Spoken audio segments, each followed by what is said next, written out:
Hi, everyone. A huge, warm, and absolutely supportive welcome back to the Lingo Listen. I am Emma, and today we are going to talk about the elephant in the room. We are talking about that cold, shaking feeling in your stomach the moment you have to speak English in front of a stranger. Linguistic anxiety feels like a cage, doesn't it? It locks your jaw, it wipes your memory, and it makes you feel like a child again. But what if I told you that English is actually your key to freedom? Most people don't realize that speaking a second language allows you to bypass the cultural expectations tied to your past. Today, we are exploring how to transform that nervous energy into a fearless new identity that speaks louder than your fears. And I am Sam, the guy who, just last week, walked into a coffee shop, saw a native speaker behind the counter, and suddenly forgot how to say the word water. I literally stood there for 10 seconds, like a frozen statue. Oh, Sam, we have all been there. What did you do? I pointed at the bottle and made a glug glug sound, Emma. It was the most embarrassing moment of my life. My face turned red, my heart was racing, and I felt like a complete failure. I thought, I've studied English for years. Why am I acting like I've never heard the language before? Sam, that wasn't a language failure. That was an amygdala hijack. Your brain saw a social threat and triggered a fight or flight response. When your brain is in survival mode, it shuts down the language center to save energy for running away. Today, we're going to teach you how to hack that response. We're going to move from panic to power. I definitely prefer power over panic. But first, guys, if you have ever felt that frozen feeling, if you have ever walked away from a conversation thinking, I should have said this, or I knew that word, why didn't I say it? It would be so incredibly kind of you to hit that subscribe button right now. It really would. You're not alone in this cage. We're building a community where it's safe to make mistakes. It would be an absolute honor to have you in our global family. And if you want to help me stop making glug glug sounds in public, please give us a like. Every like tells us that you believe in the new fearless us. Okay, Sam, let's look at the 5 pillars of breaking the anxiety cage. Pillar 1, the physical release. Is this where I start doing push-ups before I speak? Not quite, but almost. Anxiety is a physical state. Your shoulders go up, your breath gets shallow, and your muscles tighten. You cannot be anxious and relaxed at the same time. It's biologically impossible. Before you speak, you must drop. Drop your shoulders, drop your jaw, exhale for 4 seconds. When you force your body to be relaxed, your brain receives a signal that says, the environment is safe. You can use the language center now. So I have to trick my brain into thinking I'm at a spa instead of an interview. Exactly. Control the body and the brain will follow. Pillar 2, the 70% fluency rule. Wait, I want 100% fluency, Emma. I'm a perfectionist. And that perfectionism is exactly what is killing your speech, Sam. When you aim for 100%, your brain is constantly editing your sentences before you say them. This creates the stuttering and hesitation that causes anxiety. I want you to aim for 70%.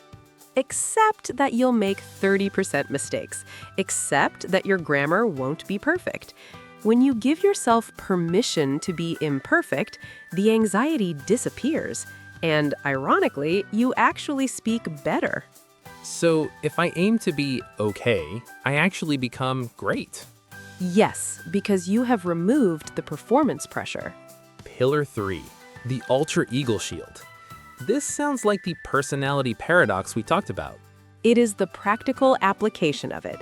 When you feel anxious, it's because native Sam is worried about looking stupid. So, don't be native Sam. Create an English persona. Give him a name.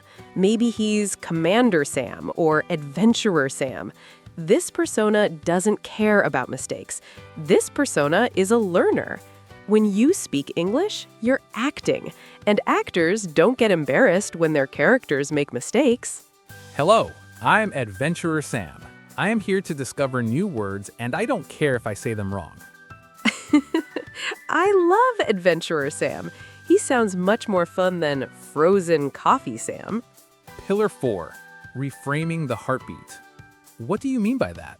My heart beats fast because... Okay, let's look at that thought under a microscope. If that person thinks you are stupid, what happens? Does the world end?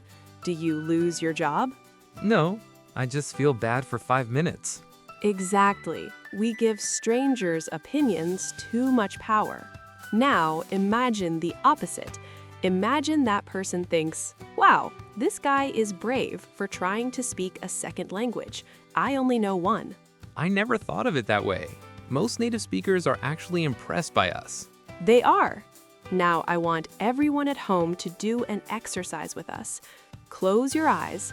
Think of a situation where you feel language anxiety. Is it a business meeting? Is it talking to a neighbor? Is it a job interview? I'm thinking of a phone call. I hate phone calls in English. I can't see their face. Okay, phone call, Sam. Now, I want you to apply the physical release. Drop your shoulders. Exhale. Now, apply the alter ego. You are now International Business Sam. International Business Sam knows that phone calls can be messy. He doesn't mind saying, "Can you repeat that 5 times?" How do you feel now? I feel lighter, like I'm playing a character in a movie instead of being myself in a crisis. That is the freedom we are talking about. English isn't a test you have to pass. It's a mask you get to wear to explore the world. Now, let's check in with our brave learners at home. Yes, friends, we have a very important question for you. What is the one sentence that makes you the most nervous to say in English? Is it, "Can I have a discount?" Is it, "I don't agree with you"? Is it, "Could you please explain that again?" Write that scary sentence in the comments. It would be so incredibly kind of you to release your fear here with us. And then we want you to rewrite it as your alter ego. Example, I am a learner, so please speak a bit slower. We are going to read your comments and give you a high five for your bravery. Sam, why do people think that anxiety means they aren't ready to speak?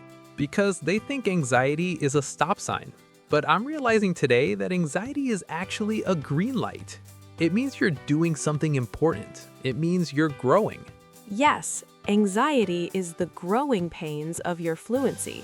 If you never feel nervous, you are staying in your native comfort zone. But the English balcony, the view of the world, is only accessible if you climb the stairs of anxiety. I'm climbing, Emma. I might be sweaty, but I'm climbing. We are all climbing with you, Sam. Now, let's do a real-time confidence drill for the next 5 minutes. I am going to throw a high-stress situation at you, and you have to answer as your alter ego. Ready? Ready. Situation 1. You are in a meeting. Your boss asks for your opinion on a complex topic you don't fully understand. Go. That's a fascinating question. I have some initial thoughts, but I'd love to hear more details about the budget first to give you a better answer. Beautiful. You used a stalling tactic and an inquiry to gain time. Situation 2. You are at a party. Someone tells a joke.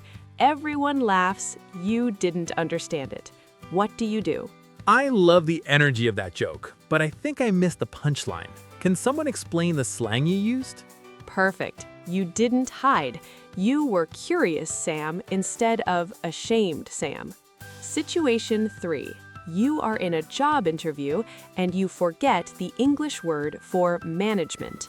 I have extensive experience in leading teams and organizing people.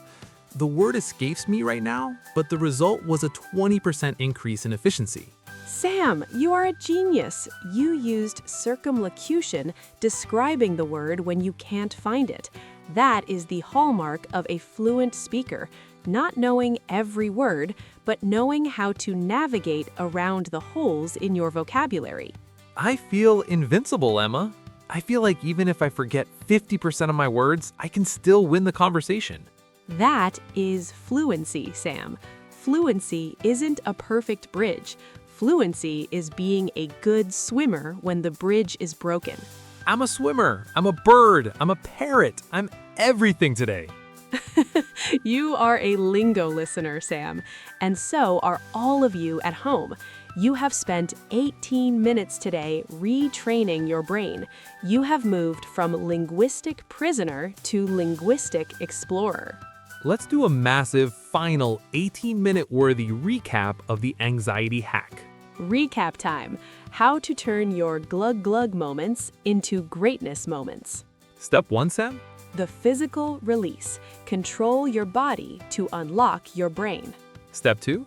The 70% rule: give yourself permission to make mistakes. Step 3? The alter ego: wear the English mask to protect your native ego. Step 4? Reframe the heartbeat: I am not nervous, I am excited. Step 5? The micro win: win the next 10 seconds and the mountain will disappear. Sam, I think you're ready for that coffee shop now. I'm going back tomorrow, Emma, and this time, Adventurer Sam is ordering the water. Tell him I said hi. Thank you so much for joining us for these 18 minutes of transformation. We hope you feel a little lighter and a lot bolder today. If this video helped you break the cage, it would be so incredibly kind of you to subscribe. And please share this with a friend who is scared to speak. Let's help them find their English mask too. Stay happy, Stay curious. and please be brave enough to be imperfect today. Until next time. Bye for now. Goodbye, everyone.